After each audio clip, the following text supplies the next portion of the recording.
On entend souvent quand on est musulman qu'il est difficile, si ce n'est impossible, d'investir en bourse pour plein de raisons. C'était frustrant quand j'entendais ça, et j'imagine même pour toi, car t'en voyais plein autour de toi qui investissaient. Alors bien sûr, il est tout à fait possible d'investir quand on est musulman, mais il faut cependant respecter certains critères. Et dans cette vidéo, j'aimerais te présenter les 5 critères à suivre pour pouvoir investir de manière halal. Et si tu restes jusqu'à la fin de la vidéo, on verra ensemble 3 entreprises, voir si elles sont conformes ou non. Ah oui, petite précision.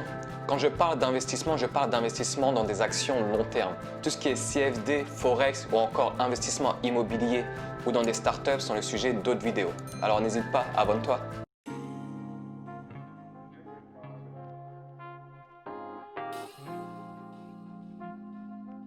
Bonjour les investisseurs impactants, ici Bouteba et bienvenue sur ma chaîne qui vous aide à reprendre le contrôle de vos finances et d'investir en accord avec vos principes éthiques et islamiques. Alors j'imagine que toi aussi, avant d'investir ou voulant investir, tu te demandes sûrement si j'achète ces actions, elles sont en accord avec mes principes ou non. Pour répondre à ça, il faut comprendre qu'est-ce qu'une action.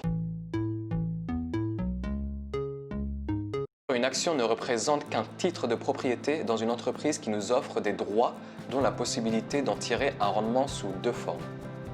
Le premier rendement est celui que l'on obtient de notre investissement sous forme de dividende, qui n'est rien d'autre que le profit réalisé par l'entreprise. Et l'autre forme de rendement d'une action est par l'appréciation du capital. Mais dans notre cas, et comme je te disais au début de cette vidéo, pour qu'on puisse investir, il faut respecter certains critères. Alors sans plus tarder, voyons cela ensemble. Il existe 5 grands critères pour que l'entreprise soit considérée un investissement conforme. Il s'agit de standards mis en place par des instances comprises de plusieurs savants dans le monde qui doivent être remplis pour que les actions d'une société soient un investissement halal. Le premier critère est sûrement le plus évident et l'activité principale de l'entreprise. Qu'on soit musulman ou non, il est facile de comprendre qu'il est interdit d'investir dans des activités non conformes en islam, que ce soit l'alcool, l'armement ou encore les activités de nuit. Ce sont des choses dans lesquelles il est facile de dire qu'il est interdit d'investir dans ces activités, sans avoir besoin d'une analyse détaillée. Par contre, il existe une zone légèrement plus grise qui concerne les services financiers, que ce soit les banques ou les assurances. Il faudra juger au cas par cas ces entreprises, mais l'option la plus sûre est d'éviter ces zones grises. Enfin, l'activité principale doit déjà être opérationnelle, c'est-à-dire que l'entreprise a déjà acheté des actifs tangibles et réels et que le processus commercial soit en cours. En d'autres termes, cela signifie que l'entreprise a déjà investi dans des machines ou encore des usines et que nous n'investissons pas dans une idée. Donc, si on peut cocher cette section, on passe au second critère. Le deuxième critère concerne des entreprises dont l'activité principale est conforme et dans de très nombreux cas, l'entreprise comporte également des activités non conformes. Cela peut être dû qu'elle a un élément de revenu basé sur l'intérêt ou qu'elle emprunte avec des intérêts. C'est ce qu'on appelle des revenus non conformes à la charia. La règle générale est que la valeur des investissements de l'entreprise dans des activités haram ne doit pas dépasser 33% de l'actif total. Ainsi, par exemple, disons que l'entreprise possède un actif total de 100 millions d'euros. La valeur de son investissement dans les activités non conformes ne peut pas dépasser 33 millions d'euros. En outre, le revenu de ces investissements non conformes ne peut pas dépasser 5% du revenu brut de l'entreprise. Il y a donc 3 chiffres à vérifier ici.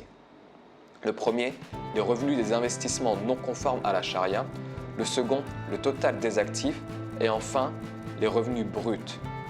Il faut regarder le chiffre 1 et voir comment il s'additionne en pourcentage du chiffre 2 et du chiffre 3. Alors pour trouver ces informations, il faudra regarder le rapport annuel de l'entreprise et déterminer en pourcentage de combien ces revenus sont non conformes. Et si ces revenus sont en dessous des pourcentages déterminés, il faudra donner ces bénéfices aux associations caritatives. Le processus que nous venons de déterminer selon lequel un investisseur doit donner une partie de ses bénéfices à des associations caritatives est nommé un processus de purification qui est le sujet d'une autre vidéo. Et enfin, la dernière condition sur ce critère est que l'investisseur doit exprimer son opposition sur ses revenus non conformes lors de l'assemblée générale de l'entreprise. Maintenant, passons au troisième critère qui correspond au ratio d'endettement de l'entreprise. Le ratio d'endettement de l'entreprise se calcule par le montant des dettes par rapport au total des actifs de l'entreprise. la dette financière totale ne doit pas dépasser 33% de l'actif total. Alors ce critère qui est assez simple à retenir s'est fait connaître de nombreux investisseurs dont le plus connu Benjamin Graham et son disciple Warren Buffett qui est encore en vie aujourd'hui. D'ailleurs, je vous invite à lire le livre de Benjamin Graham, L'investisseur intelligent que je vous ai mis en description. Le quatrième et avant-dernier critère de sélection d'actions de manière halal concerne le ratio d'actifs immobilisés par rapport à l'actif total.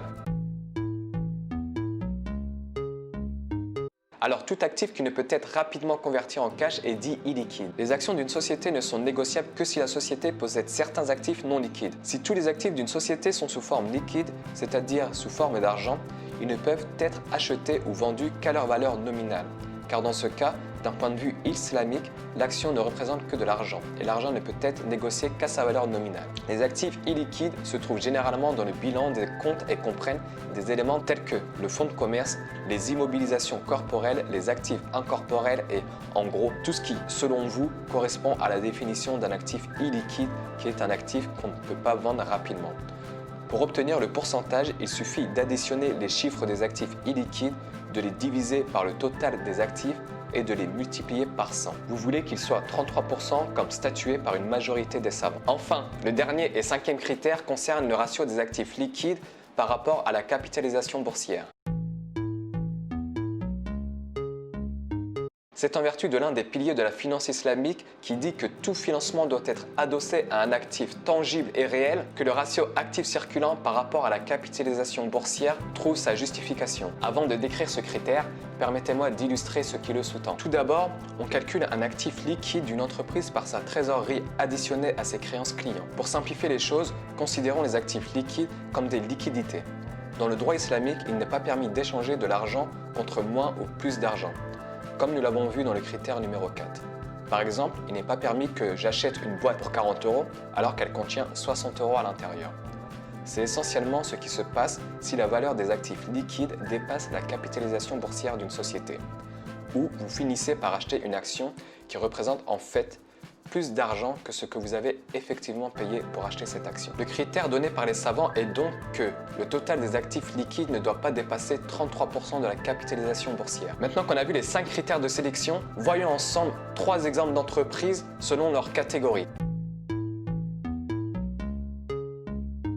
La première entreprise est Tesla, qui est une société qui en partie construit des voitures et des batteries électriques avec une très grande capitalisation boursière et qui possède plusieurs actifs tangibles. Ces ratios financiers concluent que cette entreprise est conforme. La deuxième entreprise est General Electric et comme son nom l'indique, est une entreprise dont l'activité principale est l'électricité, les énergies renouvelables, mais aussi l'aviation par exemple. General Electric est considérée comme non conforme, car en plus de ses activités principales, elle a aussi une activité de services financiers qui la rend non conforme. Enfin, la dernière entreprise dont j'aimerais vous parler est Microsoft, qui est une grande entreprise informatique et qui, d'après les standards de sélection, est considérée comme une entreprise douteuse. Une parenthèse sur les entreprises douteuses. Ce n'est pas parce qu'une entreprise est douteuse qu'il ne faut pas investir. On qualifie de douteux le segment de revenus d'une entreprise lorsqu'il se situe dans une zone grise, c'est-à-dire une différence d'opinion des savants, ou parce que les informations récupérées ne sont pas assez adéquates pour évaluer avec confiance sa conformité à la charia. C'est pourquoi il faut bien vérifier les rapports de l'entreprise en question et prendre des décisions d'investissement conscientes fondées sur vos valeurs personnelles. Et vous, quels sont vos critères d'investissement en bourse? Dites-le moi en commentaire. Aussi, n'oubliez pas à vous abonner, à me mettre un pouce bleu, ça m'aide grandement pour le développement de cette chaîne. Ah oui, avant de finir, vous trouverez en description un lien pour en savoir plus sur comment reprendre le contrôle de vos finances et vos investissements en accord avec vos principes éthiques et islamiques. À bientôt!